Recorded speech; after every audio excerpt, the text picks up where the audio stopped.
pretty chaotic and difficult. So maybe it could happen by chance. But in Sri Aurobindo's view, this is just a passage in the continuing evolution, and that much greater, diviner things are to come. And then it will be clear that it's not just due to chance.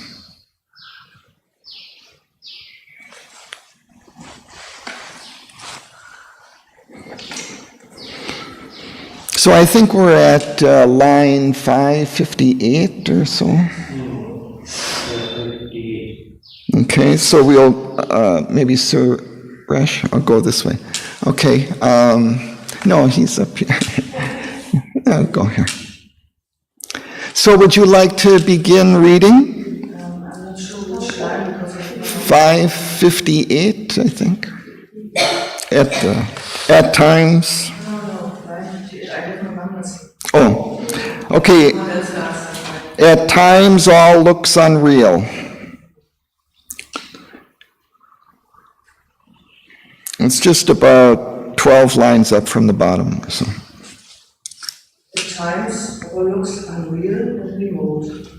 We seem to live in a fiction of our thoughts, pieced from sensation's fanciful traveler's tale, or caught on the film of the recording brain, a figment or circumstance in cosmic sleep, a somnambulist walking under the moon, an image of ego treats through an ignorant dream, counting the moments of a spectral time. In a false perspective of effect and cause, trusting to a spacious prospect of world space, it drifts incessantly from scene to scene, whither it knows not what fabulous verge. Thank you. Let's pause there.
Sri Aurobindo is describing just what I was telling earlier, that when we look at the present state of humanity, life still seems to be chaotic.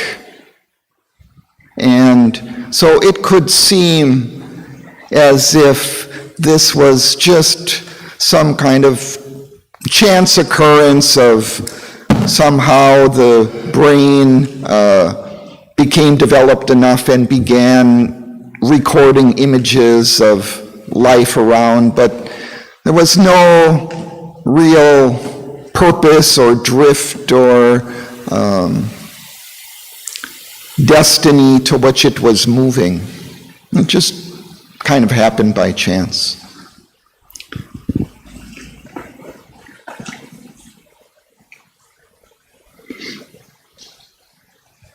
So he's saying, at times all looks unreal and remote. We seem to live in a fiction of our thoughts, pieced from sensation's fanciful traveler's tale.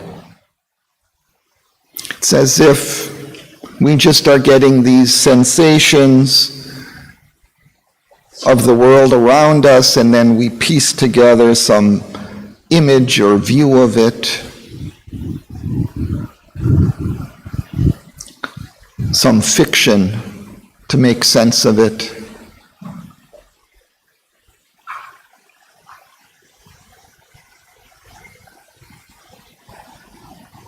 He has this beautiful image of a somnambulist walking under the moon, as if we're just kind of sleepwalking in the night, unconsciously moving through life.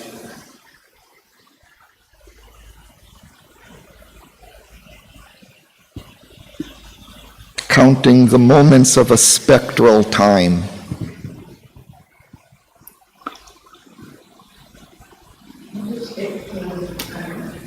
Spectral is ghostly, but here I would say unreal.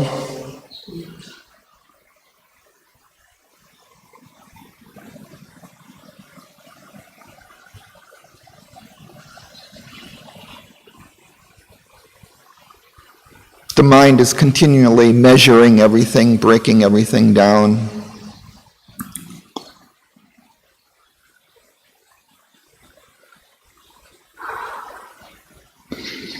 But it drifts incessantly from scene to scene. Just shifts, goes this place, that place. Whither it knows not, to what fabulous verge. Has no idea where it's going, it's just sleepwalking.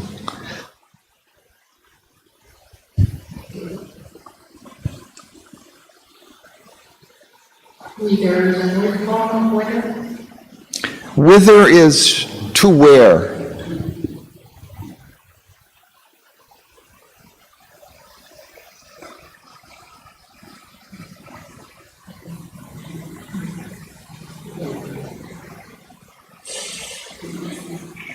And verge?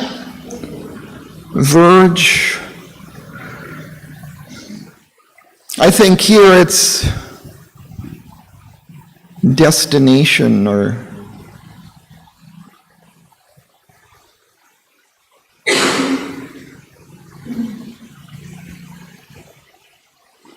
direction in which something's moving.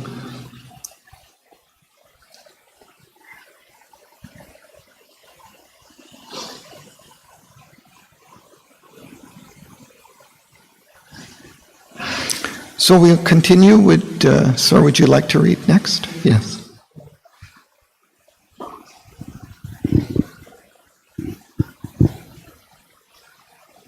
All here is dreamed or doubtfully exists. But who the dreamer is and whence he looks is still unknown or only a shadowy guess. Or the world is real but ourselves too small, insufficient for the mightiness of our stage. A thin life curve crosses the Titan world of the orbit of a soulless universe. And in the belly of the sparse rolling mass, a mind looks out from a small casual globe and wonders what itself and all things are. And yet to some interned subjective sight that strangely has formed in matter's sightless stuff, a pointillage minute of little self takes figure as world being's conscious base. Such is our scene in the half light below. Thank you.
These first few lines reminds me of the view of existence of Maya, that this is all kind of just a dream in unreality fundamentally.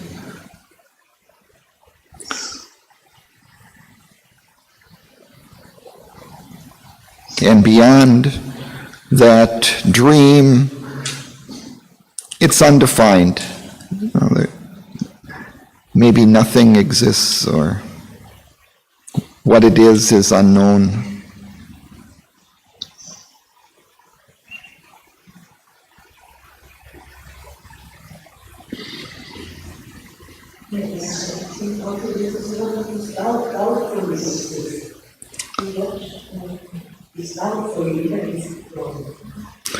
Yeah, that's this view of Maya, that this apparent existence may not be real.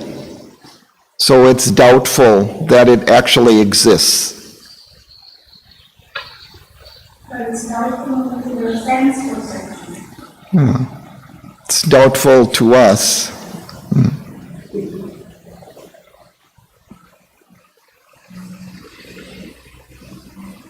But whether there's somebody behind that, it's unknown.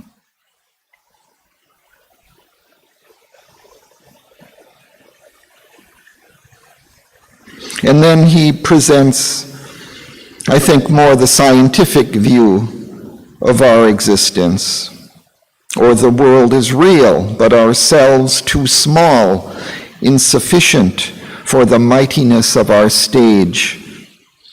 We live in this vast, complex universe, but we're just little beings that happen to pop up on one planet somewhere, and it's too vast for us to comprehend or to understand.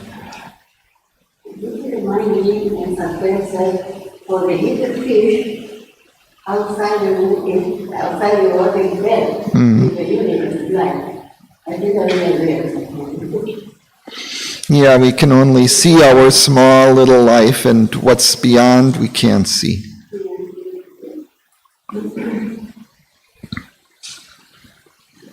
So a thin life curve crosses the Titan whirl. There are these images of Earth where we can just see this thin blue strip along the surface where all the life and the atmosphere of Earth is, and all the life that exists is there in that little thin strip.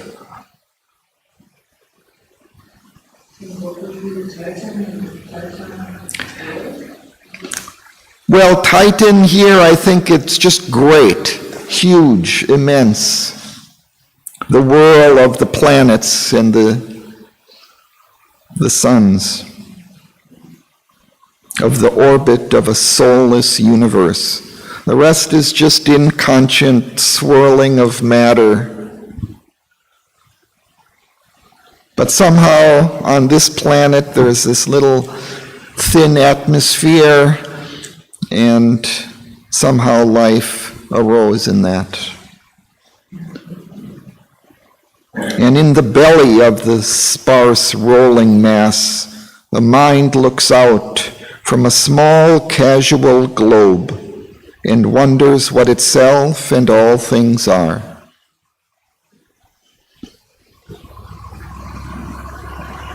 So that's us. Somehow we just happen to come into existence.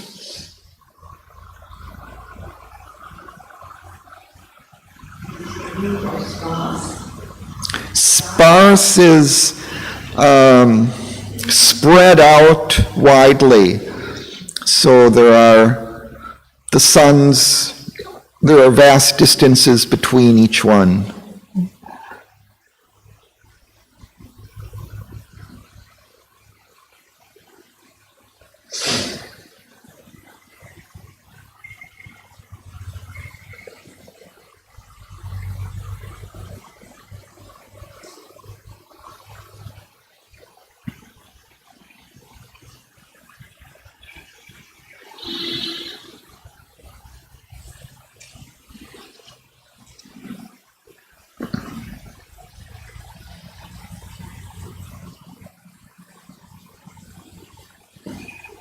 So somehow humanity has come into being and looks out at all of this world around and tries to make sense of it.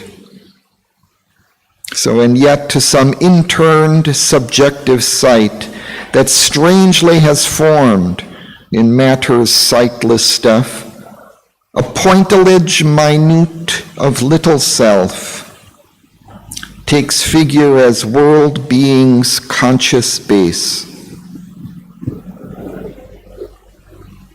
Now this pointillage, according to Narad's lexicon, he says it's a word coined by Sri Aurobindo, something made of small details. Of course, we're composed of these small atoms, but this pointillism is this term in art.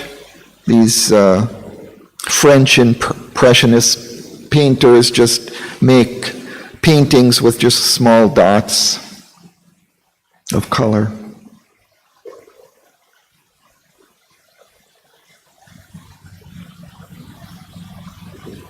So that's what we're like. We're just like these small little dots in this vast universe.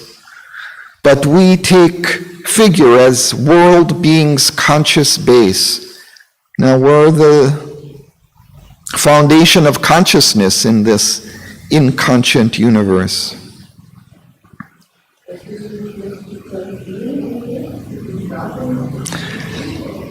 I don't think he's necessarily referring to that, just of human beings in general, I think.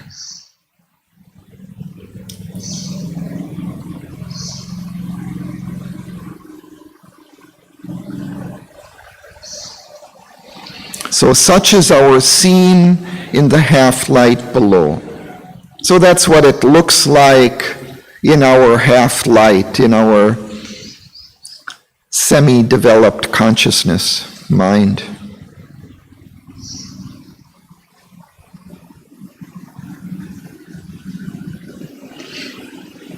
Sudanya.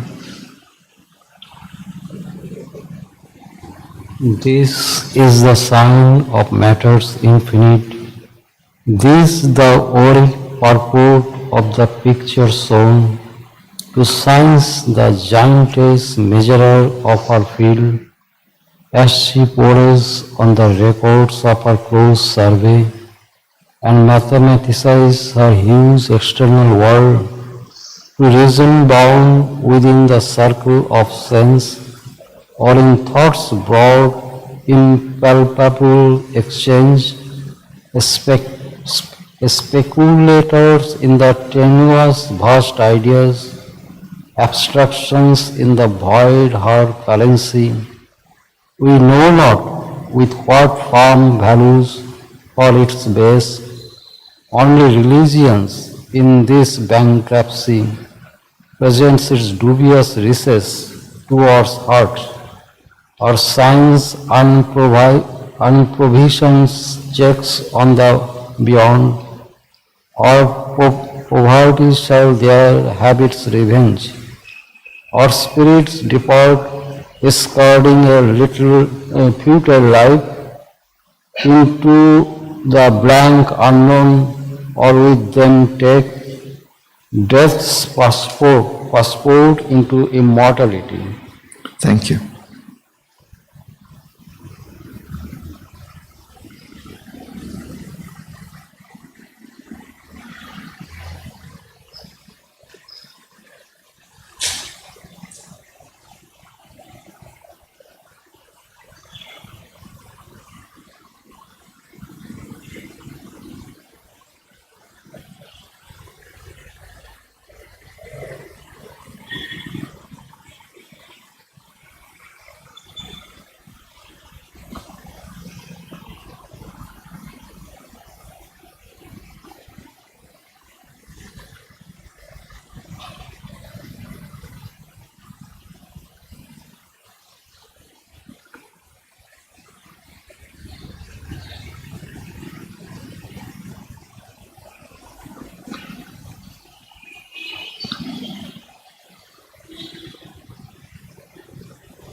So Sri Aurobindo makes pretty clear here that this is not his view of existence, because he disparages quite terribly this scientific view and this religious view of existence.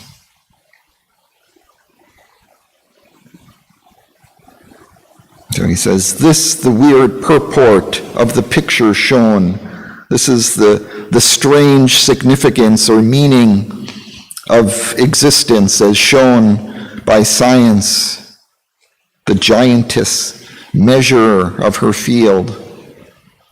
She's always measuring everything, not really understanding what it is that she's measuring. As she pores on the record of her close survey and mathematizes her huge external world. To reason bound within the circle of sense. Reason is limited to the outer senses, the information that can come through our sight, through our touch, or in thought's broad and palpable exchange.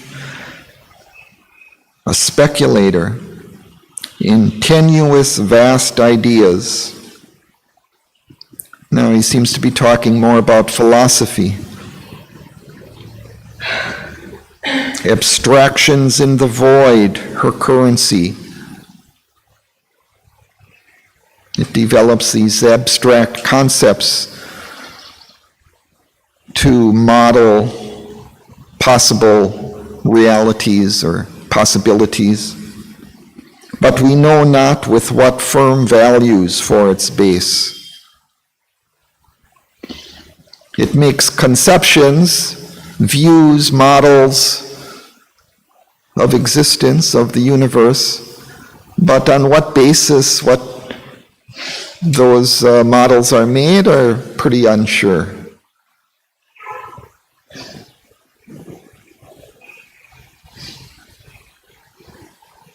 And then religion, in this bankruptcy of science and philosophy, presents its dubious riches to our hearts. It suggests, all these great things are there waiting for you in the afterlife.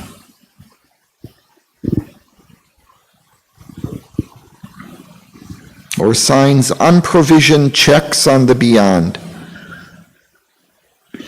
It's like giving us these promises, these unprovisioned checks. It's writing checks from the beyond, but it's not clear whether there's any value in those checks. Our poverty shall there have its revenge in the afterlife. Into the blank unknown, or with them take death's passport into immortality.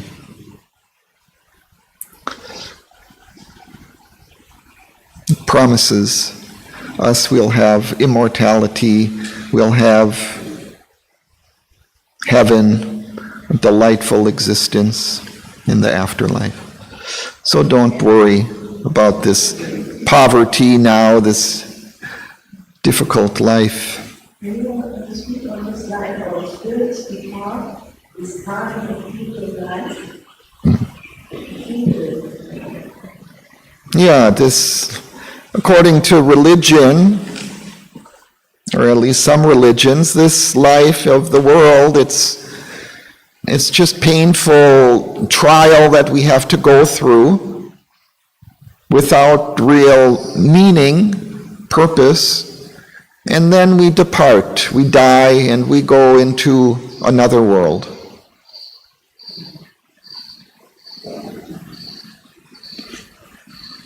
If you do good deeds, you go to heaven. If you do bad deeds, you go to hell.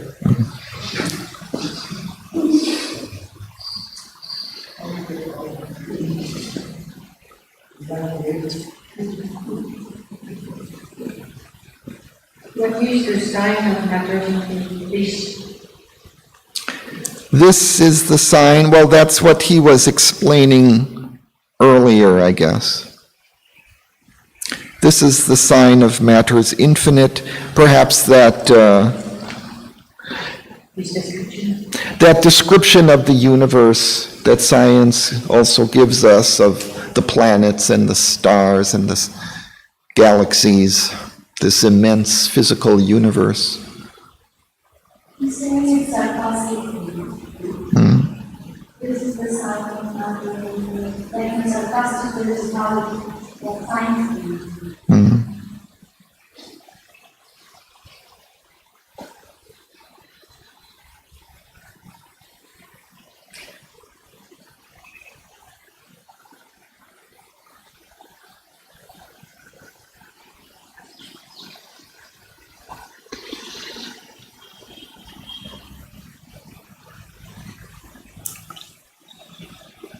So, Sohini, you go one over.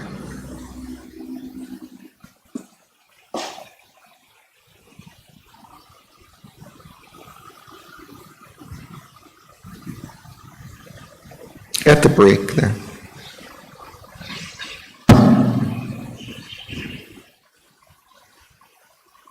Yet was this only a provisional scheme, a false appearance sketched by limiting sense. Mind's insufficient self-discovery, an early attempt at first experiment. This was a toy to amuse the infant earth, but knowledge ends not in these surface powers that live upon a ledge in the ignorance and dare not look into the dangerous depth or to stare upward, measuring the unknown. There is a deeper seeing from within, and when we have left these small purlieus of mind, a greater vision meets us on the heights in the luminous wideness of the Spirit's gaze. Thank you. Let's pause.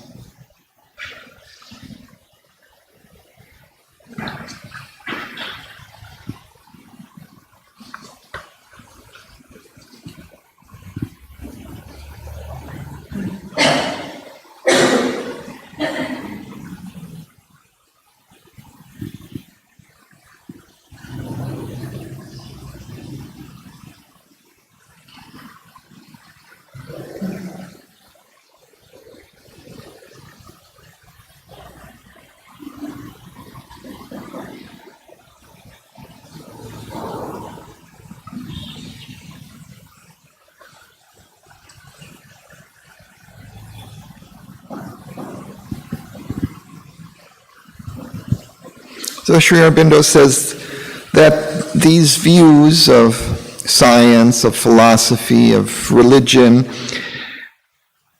these are only provisional schemes, temporary views of our existence, and that they're a false appearance, sketched by a limiting sense. Because our senses are so limited, our knowledge also, based on those senses, are limited. These are mind's insufficient self-discovery, an early attempt, a first experiment. So these are just stages, early stage of our knowledge as it develops.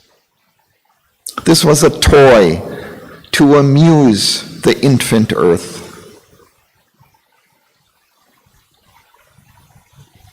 But knowledge ends not in these surface powers that live upon a ledge in the ignorance.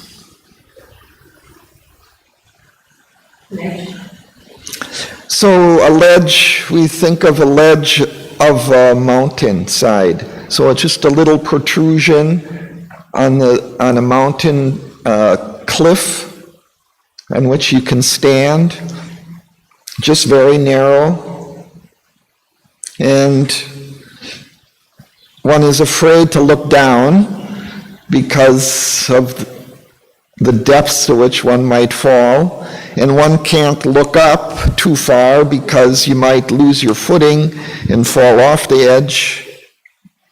So that's kind of how these views are.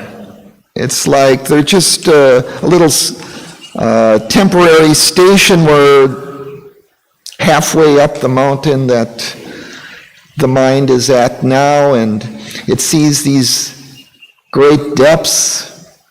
It's afraid to look down into them. It can't really look up. It's afraid to look up to the heights. So it's just on this ledge.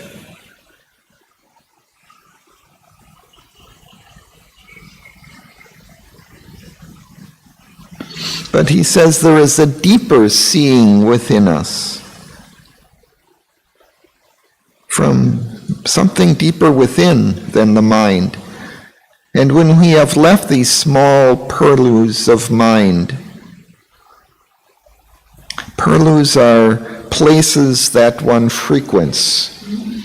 Places that one frequents means the places that one tends to go to a lot.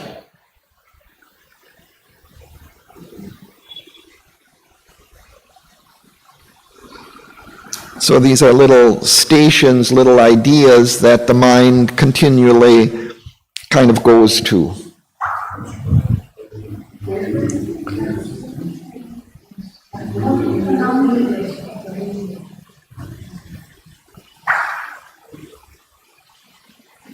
So, I'm not sure. You may know better how to pronounce it. Oh, purlieu. Well, I think it's a word, but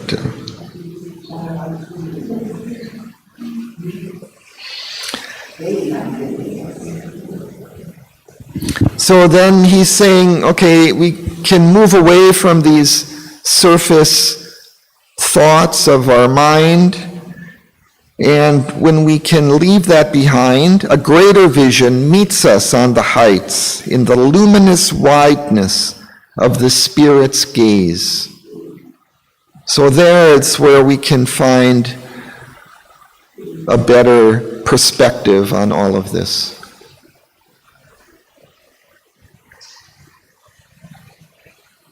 So we continue, Eva. At last, there wakes in us a witness soul that looks as truths unseen and scans the unknown.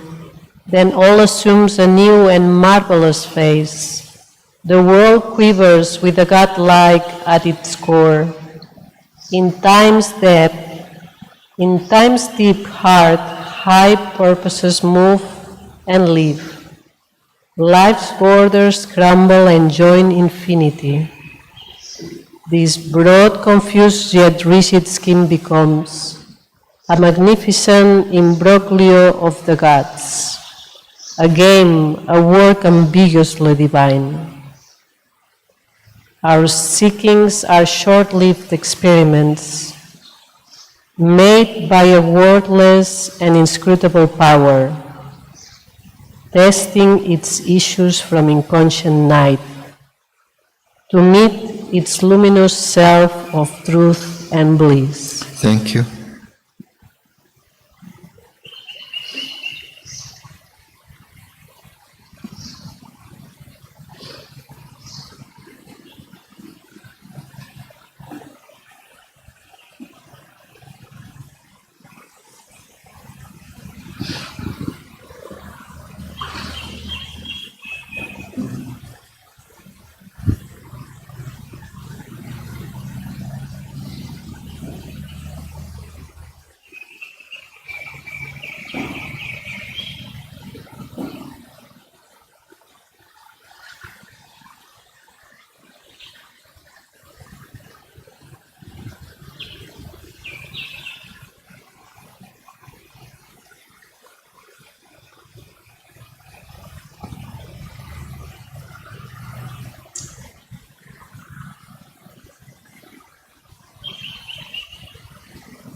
Seems so much is packed in these lines. But he's suggesting that as we develop and go beyond mind, the soul in us wakes up, a witness soul that's observing all of this nature, but is not itself involved within it. It's able to stand back from it and observe it dispassionately.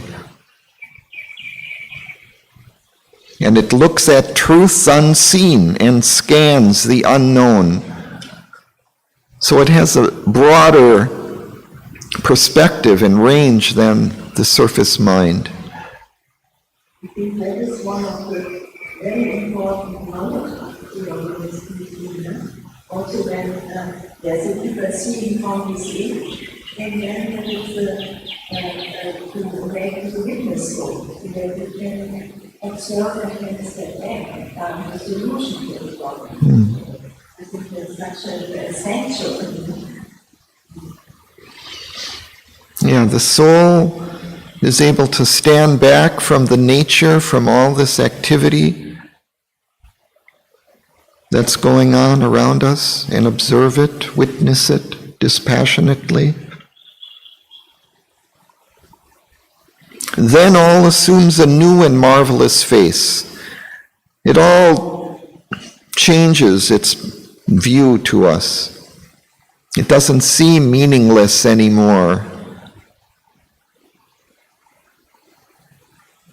The world quivers with a godlight at its core. All of a sudden, instead of this meaningless existence, this orbiting planets and drifting stars that just happen to come into existence, now all of it has some divine essence within all of it.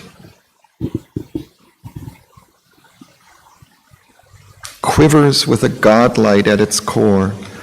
In time's deep heart, high purposes move and live. It becomes a purpose in all of this movement. Life's borders crumble and join infinity.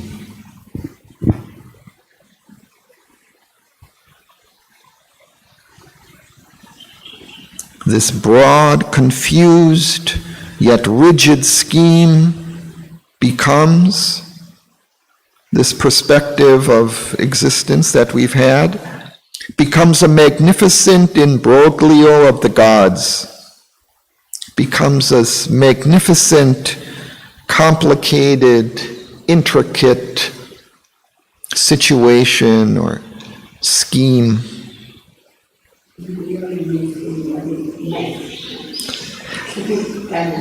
Complicated,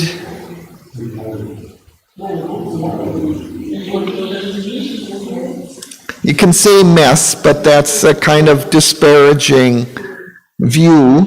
Here he's giving a little bit more positive perspective of the term.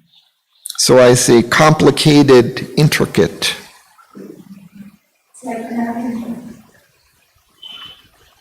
Composed of many different complex parts, working somehow in harmony towards some future goal.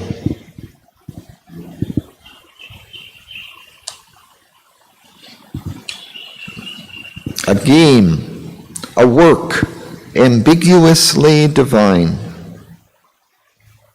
Why ambiguity? Because we don't understand, I think.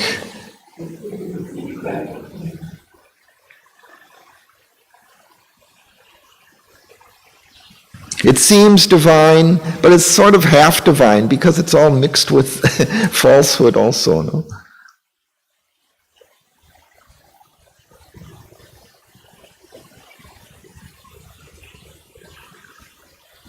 Our seekings are short-lived experiments.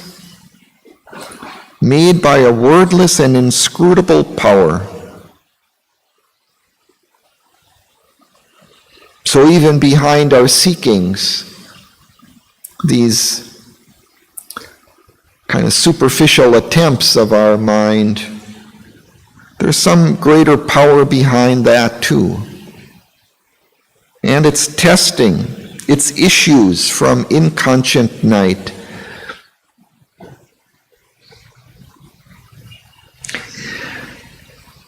Because it's arising from the inconscient.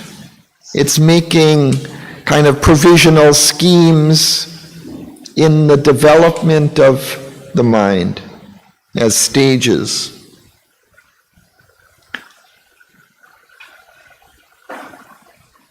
Testing its issues, I guess, trying to step by step confirm and build up a more true perspective of what's happening here and in this existence. Is this something that we are so much in the subconscious or unconscious, so much stuff, and then something that to bring light and we give the understanding of life to it, which is there. So these issues are coming up.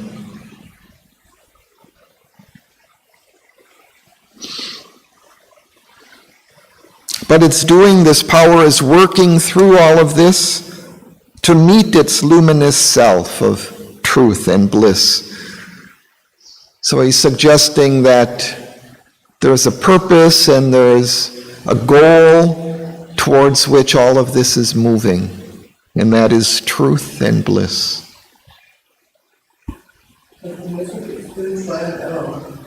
Excuse me? Well, yeah, as we're kind of proceeding in the half-light of mind, it's kind of a trial and error process. But behind it, there's this power moving. It's pressing towards that goal. But it's using these insufficient instruments of mind and reason and sense. Maybe something like a description of the psychological work which we are doing now. Bring things out and reflect them into the life. Yeah, we each have to do this work ourselves too. Now, the psychological science.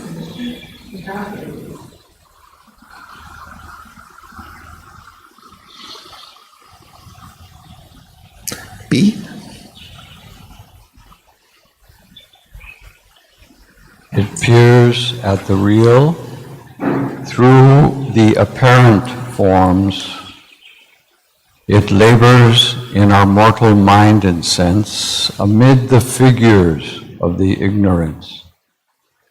In the symbol pictures drawn by word and thought, it seeks the truth to which all figures point.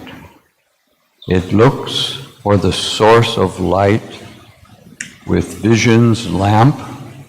It works to find the doer of all works, the unfelt self within who is the guide, the unknown self above who is the goal. All is not here a blinded nature's task. A word, a wisdom watches us from on high, a witness sanctioning her will and works. An eye unseen through the unseeing vast. There is an influence from a light above. There are thoughts remote and sealed eternities. A mystic motive drives the stars and suns. Thank you.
So it here is this inscrutable power that's driving all of these attempts through the ignorance of mind.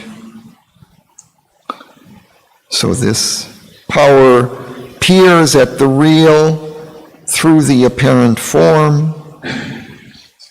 It labors in our mortal mind and sense.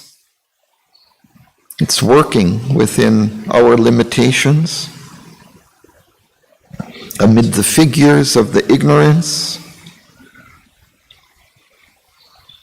in the symbol pictures drawn by word and thought, these different views of existence of science and philosophy and religion. These are symbol pictures of existence. It seeks the truth to which all figures point. It looks for the source of light with vision's lamp.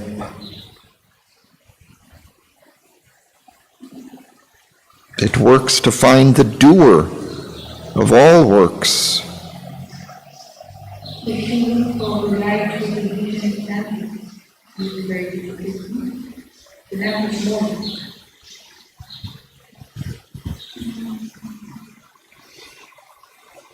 Yeah, I don't know. It's looking for the source of the light, but it's looking for it through the limited light of the mind.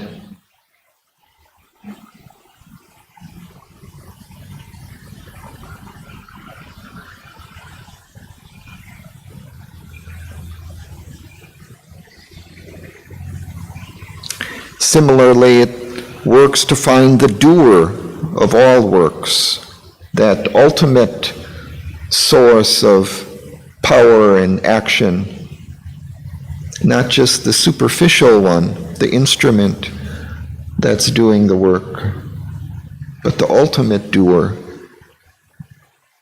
the unfelt self within, who is the guide, the unknown self above, who is the goal.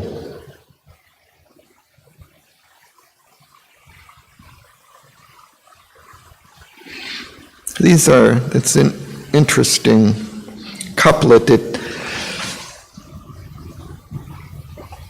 suggests to me the soul or the psychic being within, that representative of the divine that is within us, and the unknown self above, who is the goal. So that would be the Atman or the Jivatman.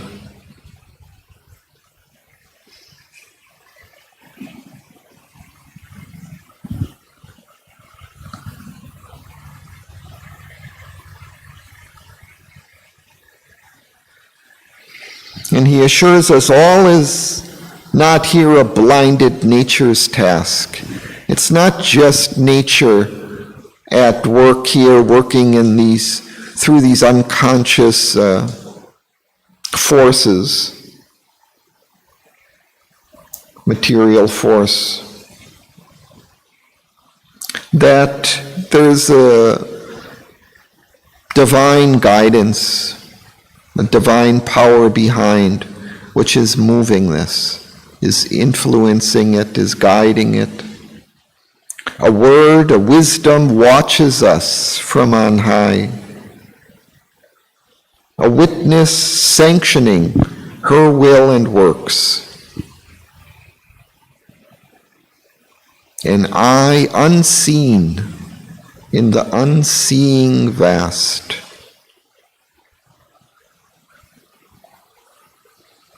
It's as if all of this is being watched by the divine. And its watching is also sanctioning. It's giving a sanction to this movement, this play of nature, this unfolding. It says, okay, this is also my will that this proceeds in this way. But at the same time, there is an influence from a light above. So it's not just relying on these surface powers of nature, these material forces. There's also an influence that comes from above and guides and moves.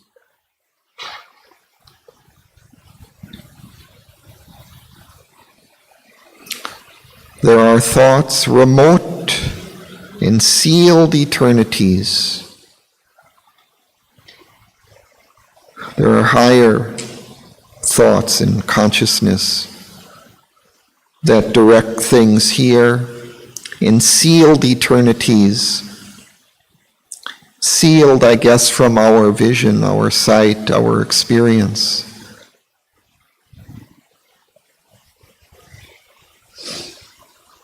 And then a mystic motive drives the stars and suns. So he's suggesting all of that movement, even of the stars and the planets, all of that movement is driven in some way by this mystic divine presence or eye above.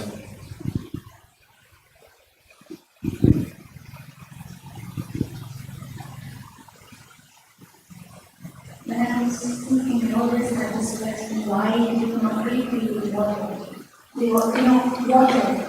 They know, scientists know everything about water, that it's hydrogen and oxygen, and they are artificially, they cannot recreate it. It's something else why it's so clean. They know exactly how everything works, but why you cannot make it? Because it's too much trouble with water. But they don't know what's behind it, and there is something else that makes water, that makes it purified. And even now, this wasn't a big science. They have 5 forms of fire that will increase and this. But something else missing. When it's about water, science has a big advance, like there was a French scientist who discovered that water has a memory. So this is an expecting in science about water, the memory of the water, and it is at the basis of the technical knowledge. This is amazing, the Masao is over, and I have such a report, so I showed this beauty about water and one. How to all these several times, what's in the life. Yeah. So there are other forces at work besides these physical forces. So Nitya, you can continue. In this passage from a 5th line from the top.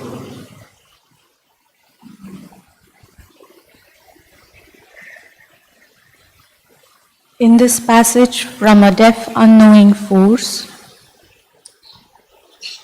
to struggling consciousness and transient breath, a mighty supernature waits on time. The world is other than we now think and see. Our lives a deeper mystery than we have dreamed. Our minds are starters in the race to God. Our souls deputed selves of the Supreme. Across the cosmic field through narrow lanes, asking a scanty dole from fortune's hands, and garbed in beggar's robes, there walks the One. Even in the theater of these small lives, behind the act, a secret sweetness breathes, an urge of miniature divinity, a mystic passion from the wells of God flows through the guarded spaces of the soul, a force that helps, supports the suffering earth, an unseen nearness and a hidden joy.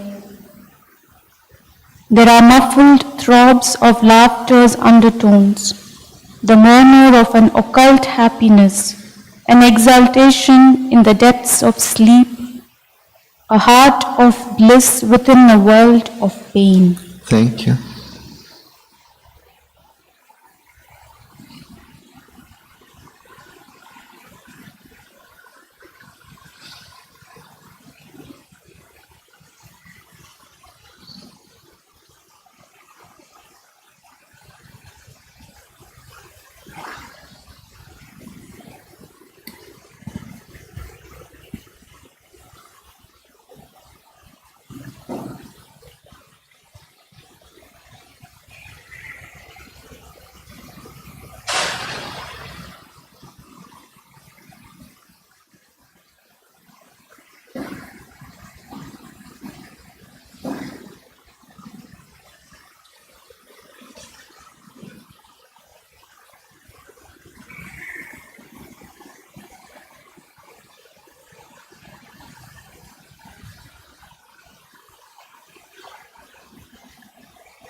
Now, after presenting these other views of our existence, this scientific view or religious view, Sri Aurobindo is presenting his view of our existence.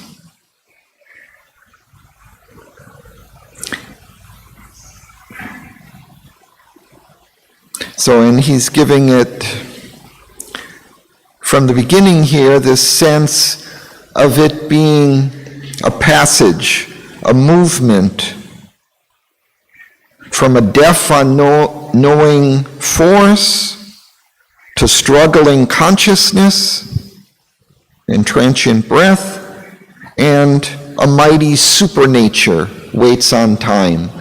So that's where it's moving towards. And then he says, the world is other than we now think and see.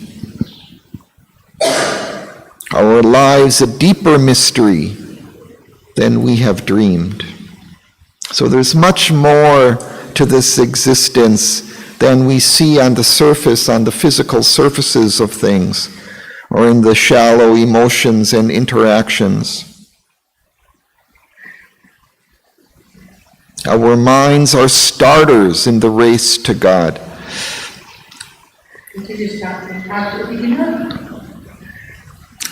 I think so. It's a beginning.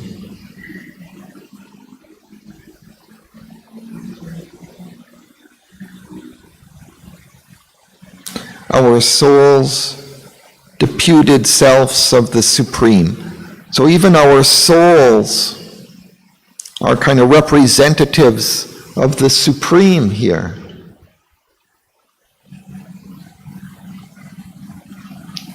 Like deputies, or our minds are stars in the race to God.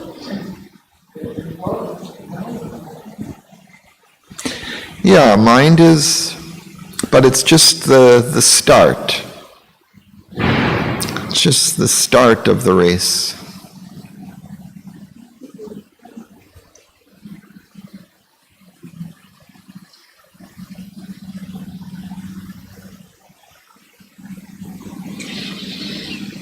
So again, he's given us this image of our souls being deputed selves of the Supreme, and then he says, across the cosmic field, through narrow lanes, asking a scanty dole from fortune's hands, and garbed in beggar's robes, there walks the one. So even that beggar walking through the narrow lanes is hiding the Supreme Being.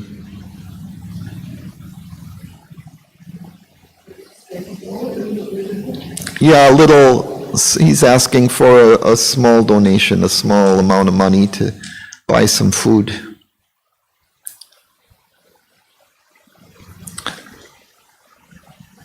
Dole is like a salary that's given out.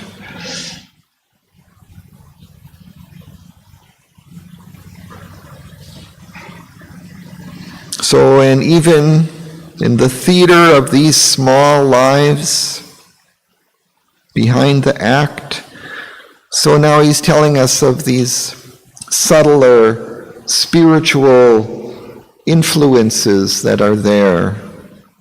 The secret sweetness breathes, an urge of miniature divinity, and even a mystic passion from the wells of God flows through the guarded spaces of the soul. So this deeper passion of God is flowing in these more guarded spaces of the soul of our lives, more narrow, limited expressions of that. And a force that helps, supports the suffering earth. And an unseen nearness and a hidden joy. Even that presence is close to us, and we can turn to it.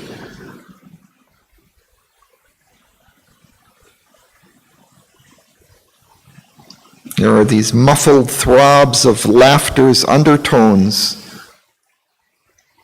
Sometimes even in the difficulties of our life, we can sense this kind of humor behind this, someone as if laughing at all of this drama.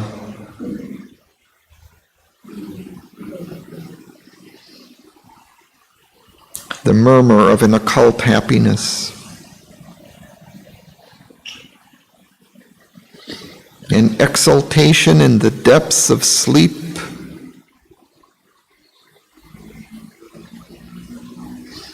A heart of bliss within a world of pain. So all of this is supported by this divine presence and helps us and carries us through all of these trials. Without it, we would never manage. It would all sink into the chaos.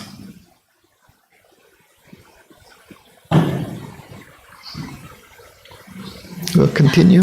Tinaka, you please read. An infant nursed on nature's covered breast, an infant playing in the magic woods, fluting to rapture by the Spirit's streams, awaits the hour when we shall turn his call to his call. In his investiture of fleshly life, a soul that is a spark of God survives, and sometimes it breaks through the sordid screen and kindles a fire that makes us half divine. In our body's cells, there sits a hidden power that sees the unseen and plans eternity. Our smallest parts have room for deepest needs. There too the golden messengers can come. A door is cut in the mud wall of self.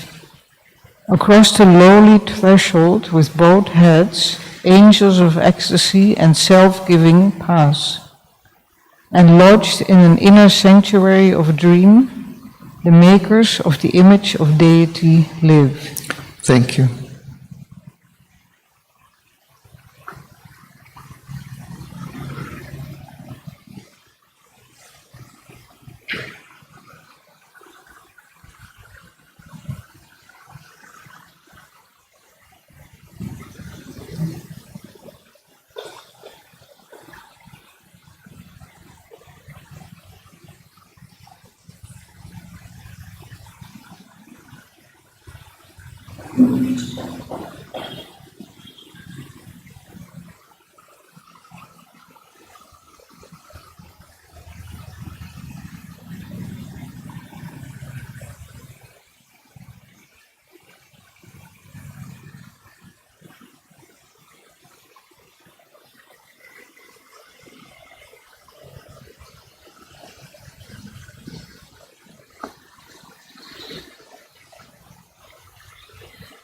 We get an image of the infant Krishna here,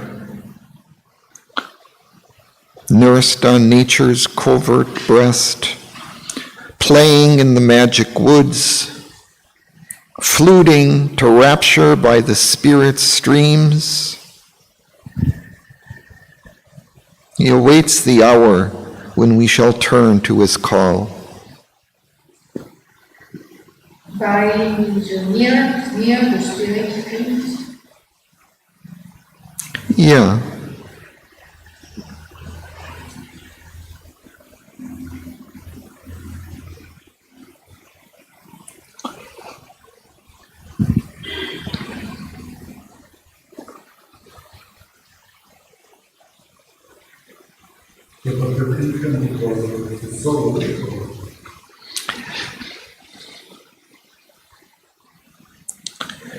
Well, I think it's an image of Krishna, but perhaps he also may represent the soul.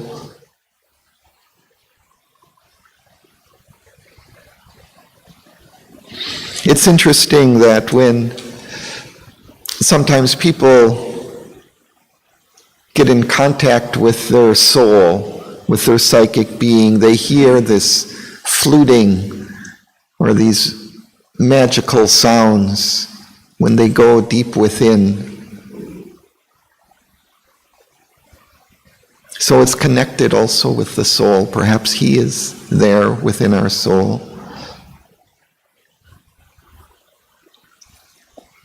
But he lures us with these beautiful sounds of his flute.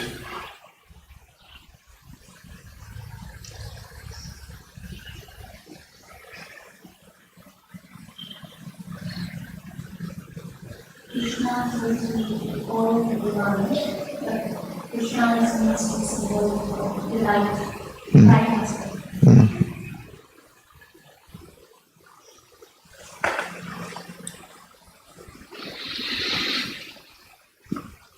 So, and then Sri Aurobindo says that even in this investiture of fleshly life, even in when we take this robe of flesh, there's a soul that is a spark of God, survives within that. That's the soul, a spark of God. And sometimes it breaks through the sordid screen. Sometimes that power of the soul breaks out into the outer consciousness and kindles a fire that makes us half divine. A fire of aspiration for the divine. And in our body's cells there sits a hidden power that sees the unseen and plans eternity. That divine presence is there even within our individual cells of our body. Our smallest parts have room for deepest needs. Even the cells of our body yearn for something more, for the divine, for release from suffering and limitation.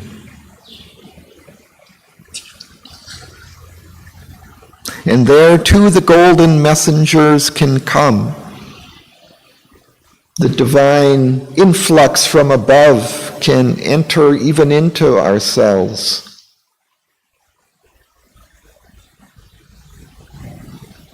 Golden here suggests even supramental. A door is cut in the mud wall of self, into the physical. And across the lowly threshold with bowed heads, angels of ecstasy and self-giving pass. So when they come into this limited physical realm, it's as if they have to bow their heads because the doorway is so small. They come in to this humble life of human beings, and lodged in an inner sanctuary of dream, the makers of the image of deity live.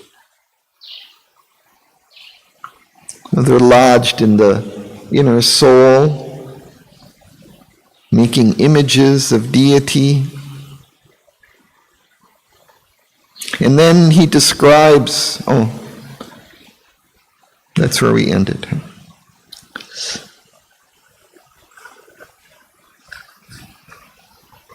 Next, he will describe these images of deity that are there within us.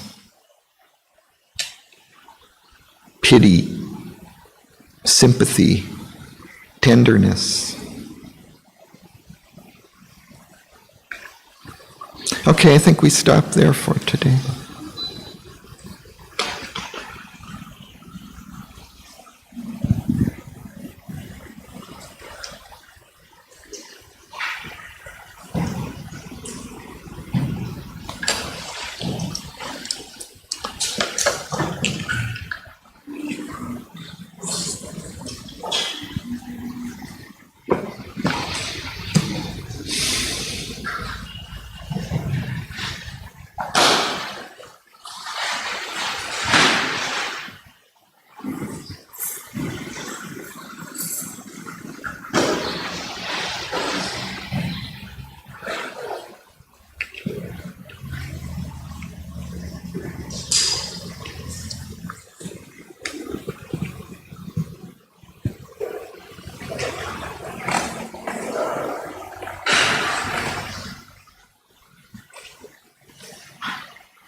Thanks to Sri Aurobindo. I'll just mention too on